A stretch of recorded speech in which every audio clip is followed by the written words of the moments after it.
How the specter of communism is ruling our world. The specter of communism did not disappear with the disintegration of the Communist Party in Eastern Europe, by the editorial team of the 9 Commentaries on the Communist Party. Chapter 4, Exporting Revolution.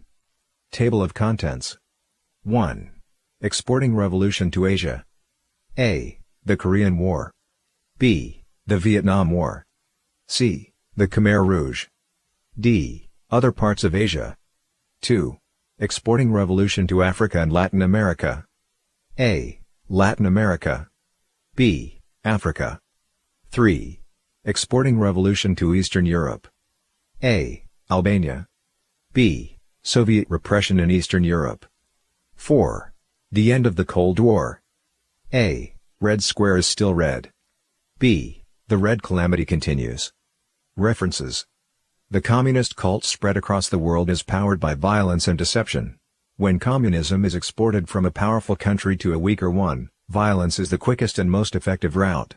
The failure of the free world to recognize the cultish character of communism leads it to take lightly the export of communist ideology, including via the Chinese regime's grand external propaganda program. This chapter will focus on the expansion and infiltration of communist ideology in Asia, Africa, South America, and Eastern Europe. The manner in which Western Europe and North America are infiltrated is far more complex, to be expounded upon in the next chapter.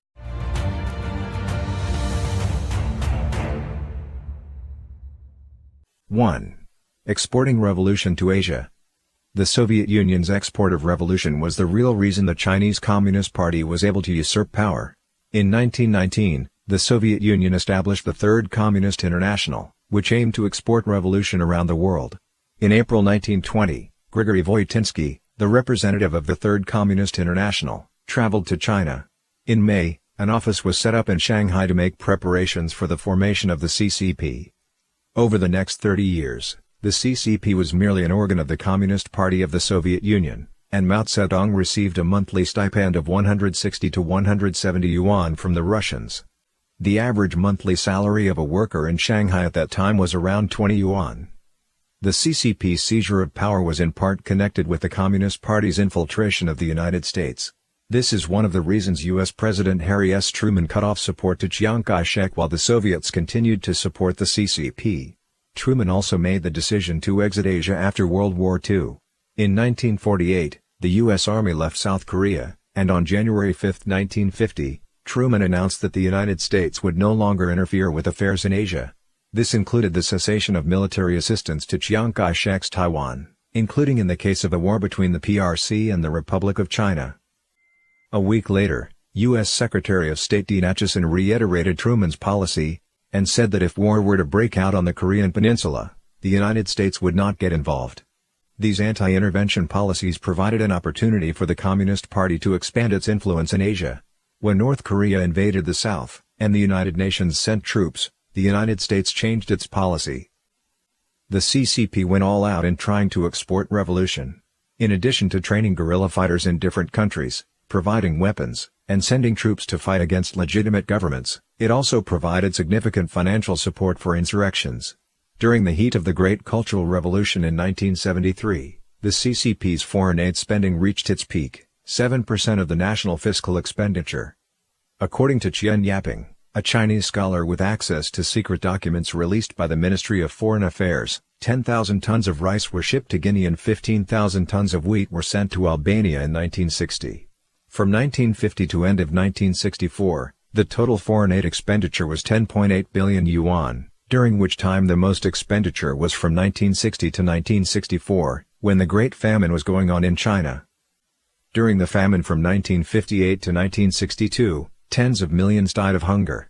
Yet foreign aid expenditures totaled 2.36 billion yuan. If these expenditures had been used to purchase food, it would have saved 30 million people. All those people died because of the CCP's Great Leap Forward movement, and they were simultaneously victims of the CCP's attempts at exporting revolution. A. The Korean War. Communism seeks to conquer the world in order to destroy mankind. It exploits the human hunger for fame and fortune to mislead people into spreading its evil ideology. Stalin, Mao, Kim Il-sung, and Ho Chi Minh were driven by such desires. At a meeting with Stalin in 1949, Mao promised to send over 1 million troops and over 10 million workers to help Stalin's expansion into Europe in exchange for Mao's control over North Korea. On June 25, 1950, after extensive planning, North Korea invaded the south, and in 3 days, Seoul was taken. After a month and a half, the entire Korean peninsula was occupied by the North. Before the war broke out, in March 1950, Mao amassed a large number of troops near the Korean border to have them ready for war. The details of the war itself are beyond the scope of this chapter, but in short, the war stretched on because of Truman's policy of appeasement. The CCP sent a volunteer army to the peninsula with another secret agenda, to get rid of the more than 1 million Kuomintang soldiers who had surrendered during the Civil War. By the end of the Korean War, casualties on the Chinese side were over 1 million. The outcome of the Korean War was a split peninsula. Since the CCP and the Soviet Communist Party fought for control of North Korea, the North benefited from both sides. For example, in 1966 when Kim Il-sung visited China, he discovered that a subway was under construction in Beijing. He then requested that an identical subway be constructed in Pyongyang, for free. Mao immediately decided to halt the construction in Beijing and sent equipment and personnel, including 2 divisions of the PLA's Railway Corps and numerous engineers, totaling several tens of thousands of people, to Pyongyang. The North didn't spend a penny or use any of its own people in the construction, yet demanded that the CCP guarantee the safety of the subway in times of war. In the end, Pyongyang's subway system became one of the deepest in the world at the time, with an average depth of 90 meters, 295 feet, and a maximum depth of 150 meters, 492 feet, underground. After the construction was completed, Kim Il-sung told the public that it had been designed and built by Koreans. Moreover, Kim often bypassed the CCP and went directly to the Soviet Union for money and materiel. After the Korean War, the CCP deliberately left some people in North Korea with the mission of bringing the North closer to Beijing and prying it away from Moscow. Kim either killed or jailed the CCP personnel, and the CCP ended up losing on all fronts. After the collapse of the Soviet Communist Party, the CCP decreased its aid to North Korea. In the 1990s, the North Korean people were starving. In 2007, the non-governmental organization Association of North Korean Defectors reported that in the 60 years of Kim's rule, at least 3.5 million died of hunger and related diseases. This is another bloody debt of the communists' exported revolution. B. The Vietnam War. Before the Vietnam War, the CCP supported the Communist Party of Vietnam, CPV, to defeat France in 1954, resulting in the 1954 Geneva Conference and the confrontation between North and South Vietnam. Later, France retreated from Vietnam. The invasion of North Vietnam into the South and the intervention of the United States made the Vietnam War more intense. It became the largest war in a single theater after World War II. The U.S. military participated in the war from 1964 to 1973. As early as 1952, Mao sent advisory groups to the CPV. The head of the military advisory group was General Wei Guoqing of the PLA. The Land Reform Advisory Group dispatched by the CCP detained and executed tens of thousands of landlords and rich peasants in Vietnam, triggering famine and peasant riots in the north. The CCP and the CPV together suppressed these uprisings and launched rectification movements of the party and army, similar to the Yan'an rectification movement launched by the CCP. The Yan'an rectification movement, from 1942 to 1944, was the first ideological mass movement, involving propaganda, detention, thought reform, and the like, initiated by the CCP. In order to become the leader of communism in Asia, Mao aided Vietnam on a large scale despite tens of millions of people starving to death in China. In 1962, Liu Shaoqi, vice chairman of the CCP, ended Mao's frenzied policy at the 7,000 People's Assembly, preparing to restore the economy to health and effectively marginalize Mao. But Mao refused to cede power, so he brazenly made China enter the Vietnam War, while Liu, who had no power base in the military, had to sideline his plans for economic recovery. In 1963, Mao dispatched Luo Ruiqing and Lin Biao to Vietnam in succession. Liu promised Ho Chi Minh that the CCP would shoulder the cost of the Vietnam War itself. He said, "You can take China as your home front if there's a war." With the instigation and support of the CCP, in July 1964, the CPV attacked a U.S. warship with torpedoes in the Gulf of Tonkin, creating the Gulf of Tonkin incident, which triggered the United States' participation in the war. Subsequently, In order to compete with the Soviet Union for influence over Vietnam, the CCP spent treasure, weapons, and blood. Historian Chen Shan-Hui wrote in his book The Truth of the Revolution, The 20th Century Chronicle of China, Mao's support for Vietnam brought disaster. It caused the death of 5 million civilians, led to landmines and ruin everywhere, and caused the economy to collapse. The support the CCP provided the CPV included the following: weapons, ammunition, and other military supplies sufficient to equip more than 2 million soldiers in the Army, Navy, and Air Force, more than 100 production companies and repair factories, over 300 million meters of cloth, over 30,000 cars, hundreds of kilometers of railroads, over 5 million tons of food, over 2 million tons of gasoline, over 3,000 kilometers of oil pipelines, hundreds of millions of US dollars. Apart from these goods and money supplies, the CCP also secretly dispatched over 300,000 PLA troops who then donned North Vietnamese fatigues to fight against the South Vietnamese and US militaries. To ensure the secret was kept, numerous Chinese soldiers who died in the war were buried in Vietnam. By 1978, the CCP's total aid to Vietnam reached $20 billion, while China's GDP in 1965 was only 70.4 billion yuan. Approximately $28.6 billion at the official exchange rate at the time. In 1973, the United States compromised with the domestic anti-war movement, which was actually instigated by communists, and withdrew its troops from Vietnam. On April 30, 1975, North Vietnam occupied Saigon and took South Vietnam. Under the direction of the CCP, the CPV began suppression similar to the CCP's campaign to suppress counter-revolutionaries. More than 2 million people in South Vietnam risked death to flee the country, becoming the largest refugee wave in Asia during the Cold War. In 1976, the whole of Vietnam fell to communism. C. The Khmer Rouge.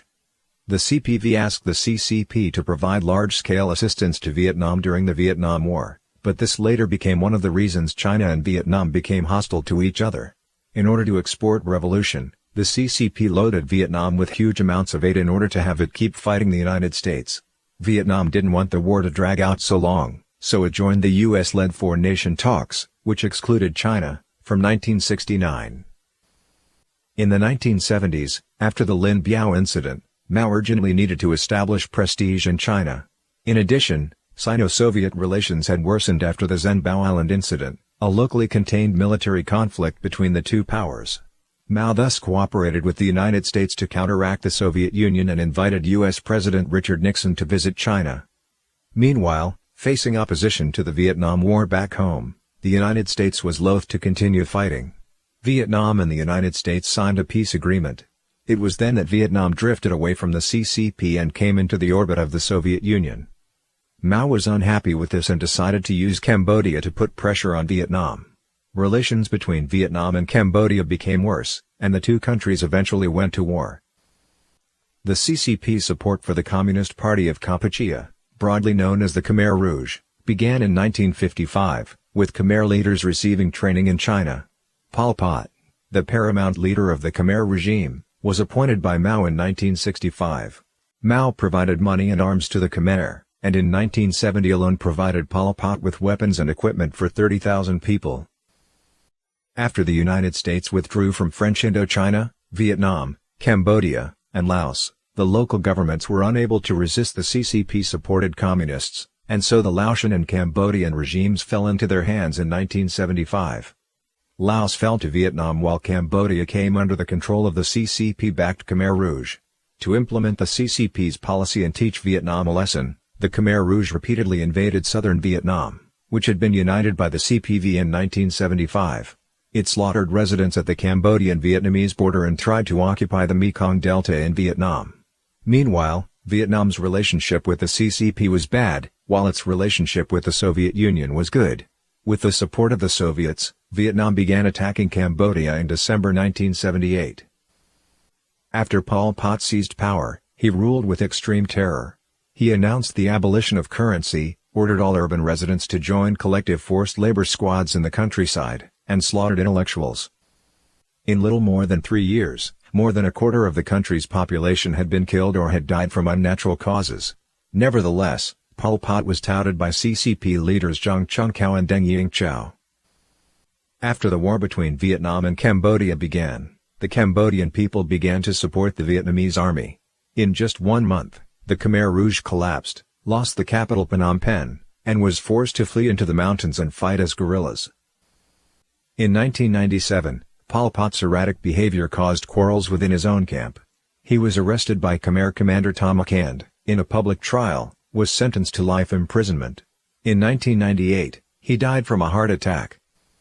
In 2014, despite the CCP's repeated attempts at obstruction, the extraordinary chambers in the courts of Cambodia sentenced 2 Khmer leaders, Khieu Samphan and Nuon Chea, to life in prison. Vietnam's war with Cambodia infuriated Deng Xiaoping. For this and other reasons, Deng set off a war against Vietnam in 1979, calling it a counterattack for self-defense. Other parts of Asia. The CCP's export of revolution had painful repercussions for the Chinese diaspora. Numerous anti-Chinese incidents broke out around the world, and at least several 100,000 overseas Chinese were murdered. Many also had their right to do business and receive an education restricted. One typical example was in Indonesia. During the 1950s and 1960s, the CCP provided significant financial and military support to Indonesia to prop up the Communist Party of Indonesia, Partai Komunis Indonesia, or PKI. The PKI was the largest political group at the time, with 3 million direct members. Added to that, its affiliated organizations brought the combined total affiliates and members to 22 million scattered across Indonesia's government, political system, and military, including many close to the first Indonesian president, Sukarno. Mao was criticizing the Soviet Union at the time for supporting revisionism and strongly encouraged the PKI to take the path of violent revolution. PKI leader Adat was an admirer of Mao and was preparing to stage a military coup. On September 30, 1965, right-wing military leader Suharto crushed this attempted coup, cut ties with China, and purged a large number of PKI members. The cause of this purge is related to Zhou Enlai. During one of the international meetings between the communist countries, Zhou promised the Soviet Union and representatives of other communist countries, "There are so many overseas Chinese in Southeast Asia, the Chinese government has the ability to export communism through these overseas Chinese, and make Southeast Asia change color overnight." From this point on, large-scale anti-Chinese movements began in Indonesia. The anti-Chinese movement in Burma, also known as Myanmar, was similar. In 1967, soon after the start of the Cultural Revolution, the Chinese consulate in Burma, as well as the local branch of the Xinhua News Agency, began heavily promoting the Cultural Revolution among overseas Chinese, encouraging students to wear Mao badges, study his Little Red Book, and confront the Burmese government. The military junta under the rule of General Ne Win gave an order to outlaw the wearing of badges with Mao's image and the study of Mao's writings, and ordered that overseas Chinese schools be shut down. On June 26, 1967, a violent anti-Chinese incident took place in the capital Yangon, where dozens were beaten to death and hundreds injured. In July 1967, the CCP's official media called for firmly supporting the people of Myanmar under the leadership of the Communist Party of Burma, CPB, to start armed conflicts and start a major revolt against the Ne Win government. Soon after, the CCP sent out a military council team to assist the CPB, along with over 200 active soldiers to join them. They also ordered large groups of CPB members who had lived in China for many years to return to Burma and join the struggle. Afterward, a large number of Chinese Red Guards and CPB forces attacked Burma from Yunnan, defeating the Burmese government forces and taking control of the Kokang region. More than 1,000 Chinese youth sent from Yunnan died on the battlefield. About the time of the Cultural Revolution, the CCP's attempts at exporting revolution involved the promotion of violence and the provision of military training, weapons, and funding. When the CCP stopped trying to export revolution, communist parties in various countries all disintegrated and were unable to recover. The Communist Party of Indonesia was a typical case. In 1961, the Malaysian Communist Party, MCP, decided to abandon armed conflict and instead gain political power through illegal elections. Deng Xiaoping called MCP leaders Chin Peng and others to Beijing, demanding that they continue their efforts at violent insurrection because at the time the CCP believed that a revolutionary high tide centered around the Vietnamese battlefield would soon sweep Southeast Asia. The MCP thus continued its armed struggle and attempted revolutions for another 20 years. The CCP funded the MCP, having them procure arms on the black market in Thailand, and in January 1969, established the Malaysian Sound of Revolution radio station in Yeong City, Hunan Province, to broadcast in Malaysian, Thai, English, and other languages. After the Cultural Revolution, during a meeting between Singapore's President Lee Kuan Yew and Deng Xiaoping, Lee requested that Deng stop the radio broadcasts of the MCP and the Communist Party of Indonesia into China. At the time, the CCP was surrounded by enemies and isolated, and Deng had just regained power and required international support, so he accepted the recommendation. Deng met with MCP leader Chin Peng and set a deadline to shut down the broadcasts agitating for communist revolution. In addition to the countries noted above, the CCP also attempted to export the revolution to the Philippines, Nepal, India, Sri Lanka, Japan, and elsewhere, in some cases providing military training, and in some cases spreading propaganda. Some of these communist organizations later became internationally acknowledged terrorist groups. For example, the Japanese Red Army, which became notorious for its anti-monarchist and pro-violent revolutionary slogans, was responsible for a plane hijacking, the massacre of civilians at an airport, and a range of other terrorist incidents.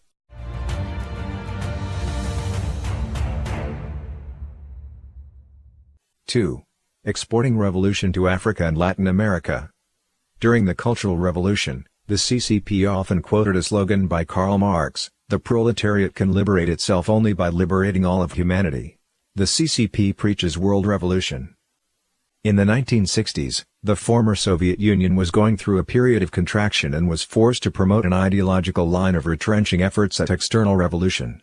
The goal became to peacefully coexist with Western capitalist countries and provide less support to Third World revolutionary movements. The CCP called this policy revisionism. In the early 1960s, CCP ambassador to the Soviet Union Wang Zhisheng made a similar proposal but was criticized by Mao as being too friendly to the imperialists, revisionists, and reactionaries, and not supportive enough of the world revolutionary movement. Therefore, in addition to exporting revolution to Asia, Mao also competed with the Soviet Union in Africa and Latin America. In August 1965, CCP Minister of National Defense Lin Biao claimed in his article "Long Live the Victory of the People's War" that a high tide in world revolution was imminent. According to Mao's theory of encircling the cities from rural areas, which is how the CCP seized power in China, the article compares North America and Western Europe to cities and imagines Asia, Africa, and Latin America as rural areas. Therefore, exporting revolution to Asia, Africa, and Latin America became an important political and ideological task for the CCP.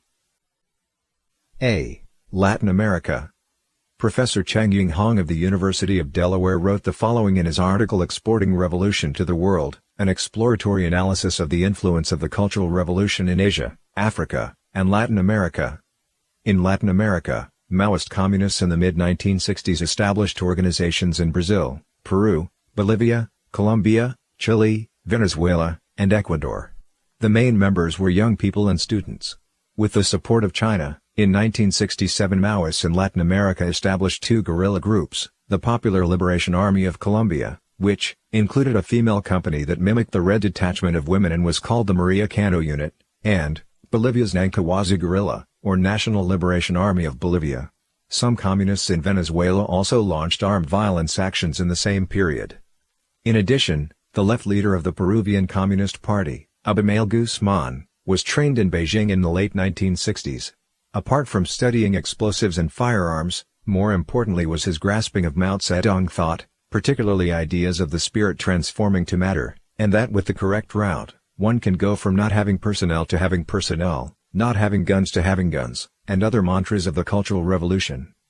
Guzman was the leader of the Peruvian Communist Party, also known as the Shining Path, which was identified by the US, Canadian, EU, and Peruvian governments as a terrorist organization. In 1972, when Mexico and the CCP established diplomatic relations, the first Chinese ambassador to Mexico was Xiong Shenghui. Xiong was a CCP intelligence agent sent to monitor Hu Zongnan, a general in the Republic of China Army, during the Chinese Civil War. The intent of making him the ambassador was to collect intelligence, including about the United States, and interfere with the Mexican government. Just 1 week before Xiong Shenghui took office, Mexico announced the arrest of a group of guerrillas trained in China. This is further evidence of the CCP's attempts at exporting revolution. Cuba was the first country in Latin America to establish diplomatic ties with the CCP. In order to win over Cuba and at the same time compete with the Soviet Union for the leadership of the international communist movement, the CCP extended to Che Guevara a $60 million loan in November 1960 when he visited China. This was at a time when Chinese people were dying of starvation from the Great Leap Forward campaign. Zhou Enlai also told Guevara that the loan could be waived through negotiations. When Fidel Castro began leaning toward the Soviet Union after Sino-Soviet relations broke down, the CCP sent a large number of propaganda pamphlets to Cuban officials and civilians through the embassy in Havana in an attempt to instigate a coup against the Castro regime. B. Africa. Cheng also described in the article Exporting Revolution to the World how the CCP influences the independence of African countries and what kind of path they take after independence.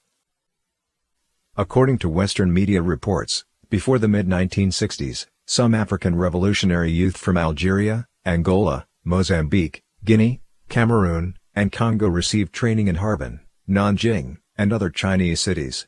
A member of Zimbabwe African National Union, ZANU, described his one-year training in Shanghai.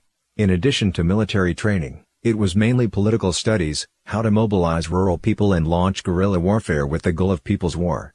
An Oman guerrilla described his training received in China in 1968. He was sent by the organization first to Pakistan, then took a Pakistan Airlines plane to Shanghai, then to Beijing.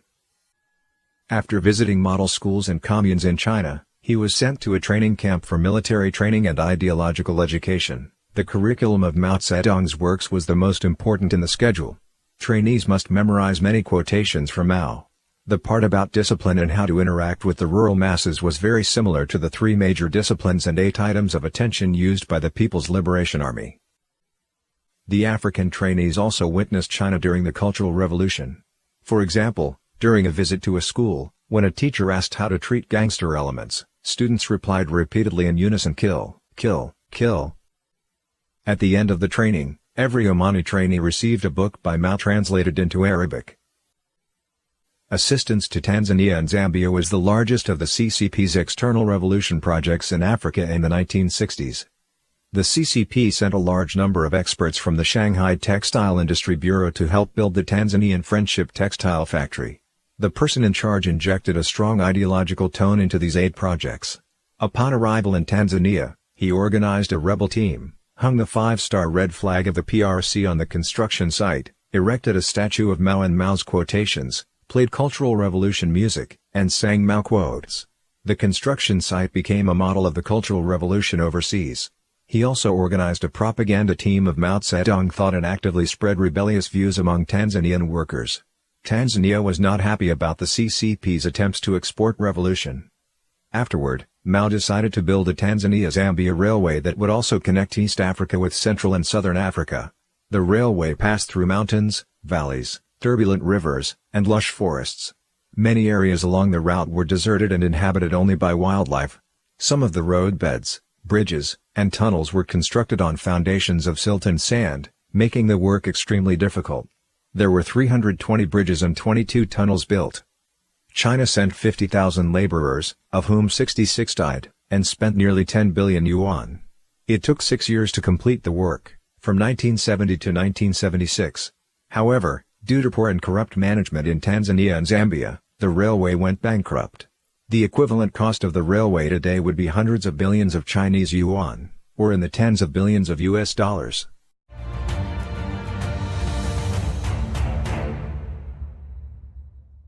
(3) Exporting revolution to Eastern Europe. A. Albania. Not only did the CCP export revolutions to Africa and Latin America, but it also spent a great deal of effort to gain influence over Albania, another communist country. As early as when Nikita Khrushchev gave his secret speech marking the era of de-Stalinization, Albania was ideologically aligned with the CCP. Mao was greatly pleased, and thus he began the program of giving aid to Albania, regardless of the cost. Xinhua news agency reporter Wang Hongqi wrote, from 1954 to 1978, China provided financial aid to the Party of Labor of Albania 75 times, the sum in the agreement was more than 10 billion Chinese yuan. At the time, The population of Albania was only around 2 million, which meant each person received the equivalent of 4,000 Chinese yuan. On the other hand, the average annual income of a Chinese person at the time was no more than 200 yuan. Within this period, China was also experiencing the Great Leap Forward and the resulting famine, as well as the economic collapse caused by Mao's Cultural Revolution. During the Great Famine, China used its extremely scarce hard currency foreign reserves to import food supplies. In 1962, Resmili, the Albanian ambassador to China, demanded aid in food supplies. Under the command of party vice chairman Liu, the Chinese ship carrying wheat purchased from Canada and due for China changed course and unloaded the wheat at an Albanian port. Meanwhile, Albania took the CCP's aid for granted and wasted it. The enormous amount of steel, machine equipment, and precision instruments sent from China were left exposed to the elements. Albanian officials were dismissive, "It's of little importance. If it breaks or disappears, China will simply give us more." China helped Albania construct a textile factory, but Albania did not have cotton, so China had to use its foreign reserves to buy cotton for Albania. On one occasion, the vice president of Albania, Adil Sarsani, asked Di Biao, the Chinese ambassador in Albania at the time, to replace major equipment at a fertilizer factory, and demanded that the equipment be from Italy. China then bought machines from Italy and installed them for Albania. Such so-called aid only instills greed and laziness in the recipient. In October 1974, Albania demanded a loan of 5 billion yuan from China. At the time, it was late in the Cultural Revolution, and China's economy had collapsed almost completely. In the end, China still decided to lend 1 billion yuan. However, Albania was greatly unsatisfied and started an anti-Chinese movement in its country with slogans like "We shall never bow our heads in the face of economic pressure from a foreign country." It also declined to support China with petroleum and asphalt. B. Soviet repression in Eastern Europe. The socialist system in Eastern Europe was entirely a product of the Soviet Union. After World War II, according to the division of power laid down at the Yalta Conference, Eastern Europe was handed over to the Soviet Union. In 1956, after Khrushchev's secret speech, Poland was the first country where protests broke out. After protests by factory workers, a crackdown, and apologies from the government, Poland elected Władysław Gomułka, who was hawkish on the Soviet Union and willing to stand up to Khrushchev. An attempted revolution in Hungary then took place in October 1956. A group of students gathered and toppled the bronze statue of Stalin in Budapest. Soon after, many joined the protest and clashed with police. Police opened fire, and at least 100 protesters were killed. The Soviet Union initially wished to cooperate with the newly established opposition party, and named János Kadar as the first secretary of the party's Central Committee, and Imre Nagy as the chairman of the Council of Ministers and Prime Minister. After Nagy came to power, he withdrew from the Warsaw Pact, a Soviet-led defense treaty, and further pushed for a liberalization. The Soviet Union was unwilling to tolerate this, so they invaded, arrested Nagy, and executed him. The Hungarian incident was followed by Czechoslovakia's Prague Spring in 1968. After the secret report by Khrushchev, regulations in Czechoslovakia began to loosen up. For several subsequent years, a relatively independent civil society was being formed. One of the representative figures was Václav Havel, who later became the president of what became the Czech Republic in 1993. With this social backdrop, on January 5, 1968, the reformist Alexander Dubček took over as Prime Minister of the Communist Party of Czechoslovakia. He strengthened reforms and promoted the slogan of humane socialism. Soon afterward, Dubček began rehabilitating, on a large scale, individuals who had been wrongly persecuted during the Stalin period. Dissidents were released, control over the media was loosened, academic freedom was encouraged, citizens could travel abroad freely, surveillance over religion was reduced, limited intra-party democracy was allowed, and so on. Not only did the Soviet Union consider such reforms a betrayal of the principle of socialism, but also feared that other countries would follow. From March to August 1968, the leaders of the Soviet Union, including Leonid Brezhnev, held 5 conferences with Dubček, trying to pressure him into abandoning democratic reforms. Dubček rejected the entreaties. As a result, in August 1968, more than 6,300 Soviet tanks invaded Czechoslovakia. The Prague Spring that had lasted 8 months was crushed. Judging from the Hungary incident and the crushing of the Prague Spring, we can see that socialism in Eastern Europe was forced upon the people there and violently maintained by the Soviet Union. When the Soviet Union let up slightly, socialism in Eastern Europe began falling away immediately. The classic example is the fall of the Berlin Wall. On October 6, 1989, multiple cities in eastern Germany were holding massive protests and marches, clashing with police. At the time, Mikhail Gorbachev was visiting Berlin. He told the General Secretary of the Socialist Unity Party of Germany, Erich Honecker, that reform was the only way forward. Immediately afterward, East Germany lifted travel restrictions to Hungary and Czechoslovakia.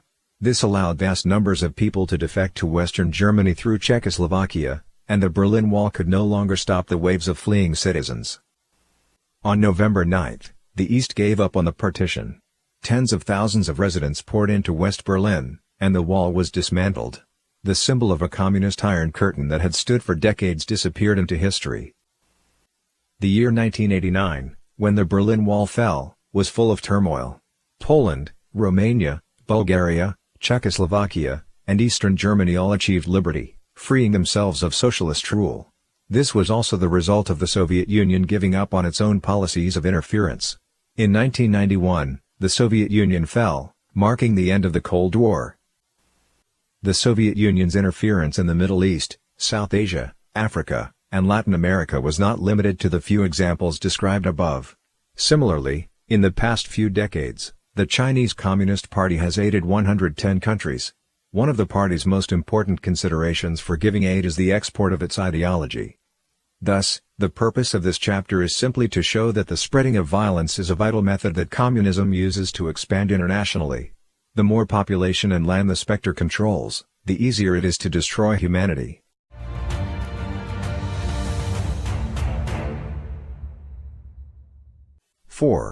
The end of the Cold War.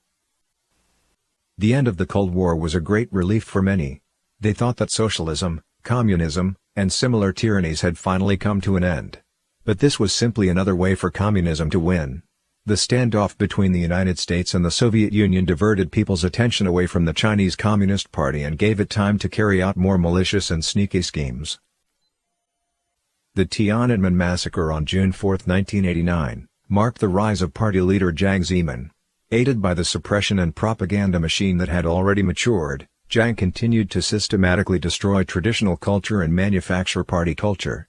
By destroying morals, Jiang cultivated a society of wolf cubs, youth who were anti-tradition and anti-morality, which made way for the large-scale persecution of Falun Gong and eventual destruction of humankind. Although communists have fallen from power in the former communist countries, communism has never been tried for the crimes it committed on a global level. Russia similarly has never purged the Soviet influence or abolished the secret police apparatus. The former head of the KGB is now in charge of the country. Communist ideologies and their followers not only still exist but are spreading their influence to the West and around the world. The anti-communist activists in the West, the older generations who have a deeper understanding of communism, are gradually dying out, while members of the newer generations lack a sufficient understanding of, and the will to understand, communism's evil, murderous, and deceptive nature. Consequently, communists have been able to continue their radical or progressive movements to destroy the existing ideologies and social structures and even seize power through violence.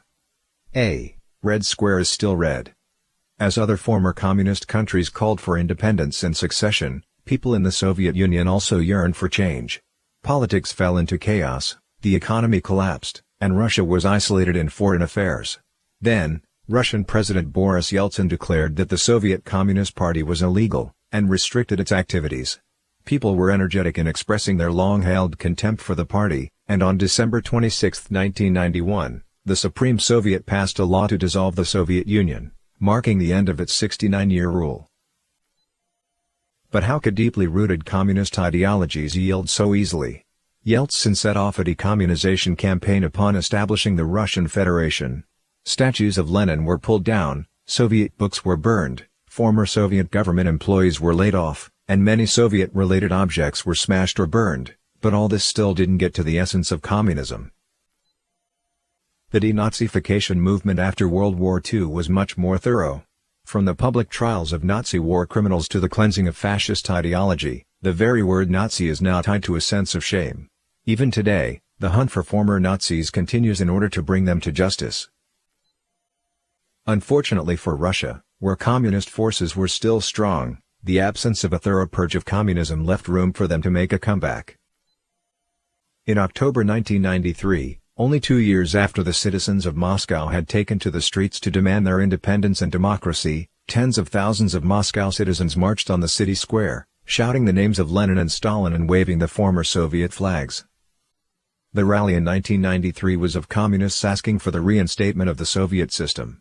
The presence of troops and police only exacerbated the confrontation. At the critical moment, the security services and military officials chose to support Yeltsin, who then dispatched military tanks to quiet down the crisis. Yet communist forces still remained and established the Russian Communist Party, which became the largest political party in the country until it was replaced by the current ruling party, Vladimir Putin's United Russia. In recent years, in some surveys, such as those conducted by Moscow's RBK TV from 2015 to 2016, many respondents, about 60%, have said that the Soviet Union should be reborn. In May 2017, many Russians commemorated the 100th anniversary of the Soviet Union's rise to power. The Soviet Communist Youth League, Komsomol, which was established during the Soviet Union, held an oath-swearing ceremony for youths joining them in Moscow's Red Square before Lenin's tomb. At the rally, the chairman of Russia's Communist Party, Gennady Zyuganov, claimed that 60,000 new recruits had joined the party recently and that the Communist Party continued to survive and expand. In Moscow alone, there are almost 80 monuments to Lenin, whose body entombed in Red Square continues to attract tourists and followers. Red Square is still red. The KGB has never been thoroughly exposed and condemned by the world. Communism is still present in Russia, and believers of communism still abound. B. The Red Calamity continues. There are currently 4 countries ruled by avowed communist regimes: China, Vietnam, Cuba, and Laos. Although North Korea has abandoned Marxist-Leninist communism on the surface, in actuality, it is still a communist totalitarian state. Before the Cold War, there were 27 communist countries. Now, there are 13 countries where communist parties are allowed to participate in politics, while there are currently about 120 countries that have registered communist parties. But over the past century, communist influence in government has faded away in most countries. By the 1980s, there were more than 50 communist parties in Latin America, with a total membership of 1 million, of which the Communist Party of Cuba accounted for roughly half. In the earlier half of the 1980s, the United States and the Soviet Union were in fierce competition in the hotspots of Latin America and Asia. With the collapse of Eastern Europe and the Soviet Union, communism gradually became weaker. Communist parties that focused on violence to enforce their rule, like the Peruvian Communist Party, widely known as Shining Path, became fewer and fewer. However, the majority of these countries still came under variants of socialism. Rather than calling themselves communist, the political parties took on names like the Democratic Socialist Party, the People's Socialist Party, and the like. About 10 communist parties in Central America removed Communist Party from their names but continued to promote communist and socialist ideologies, becoming even more deceptive in their operations. Of the 33 independent countries in Latin America and the Caribbean, the majority have communist parties that are accepted as legitimate political players. In Venezuela, Chile, Uruguay, and elsewhere, the Communist Party and the ruling party often form coalition governments, while communist parties in other countries play the role of opposition. In the West and in some countries in other regions, communism did not resort to violent methods as was done in the East. But through subversion, it has subtly infiltrated society and achieved its goals of destroying people's moral values, destroying the culture God has imparted to them, and spreading communist and socialist ideologies. The Spectre has, in fact, gained control over the entire world. Achieving the ultimate goal of destroying humankind is only a step away.